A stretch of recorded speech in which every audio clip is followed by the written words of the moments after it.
మేము ఒక చరిత్ర సృష్టించాము, ఐటీ కంపెనీసే మా యూనివర్సిటీకి వచ్చాయని చెప్తున్నారు.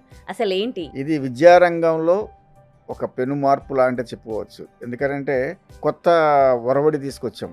అంటే కొత్త కొత్త ఆలోచనలు, కొత్త కొత్త టెక్నాలజీలు వస్తున్న ఇలాంటి తరుణంలో స్టూడెంట్స్ కంపెనీస్కి వెళ్ళటం, అక్కడ ఇంటర్న్షిప్ చేయటం, అక్కడ ప్లేస్ అవ్వటం అనేది ట్రెండ్.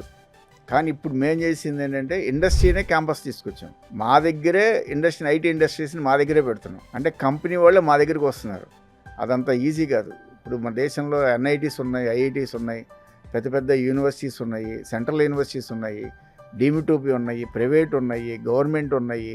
ఇన్ని వేల యూనివర్సిటీలో ఎవరూ చేయలేని పని మేము చేయగలుగుతున్నామంటే దాని యొక్క బ్యాక్గ్రౌండ్ ఎంత స్ట్రాంగ్ ఉంటే వస్తారనేది ఆలోచించేయండి. ఒక ఐటీ కంపెనీ క్యాంపస్ వచ్చి పట్టడం అంటే అంత ఈజీ కాదు. మేము దానికి వాళ్ళకి 1,00,000 స్క్వేర్ ఫీట్ వరకు మేము స్పేస్ ఇచ్చాం క్యాంపస్లోనే. వాళ్ళు ఏవైతే యాక్టివిటీస్ ఉన్నాయో ఆ యాక్టివిటీస్ స్టార్ట్ చేశారు. అంటే ఒక కంపెనీ, ఐటీ కంపెనీ క్యాంపస్కి రావడం వల్ల బెనిఫిట్స్ చాలా ఎక్కువ ఉంటాయి. ఎందుకంటే ఆల్రెడీ వచ్చేసాయా కంపెనీస్? ఆల్రెడీ ఒక కంపెనీ వచ్చేసి స్టార్ట్ చేసిందండి యాక్టివిటీస్.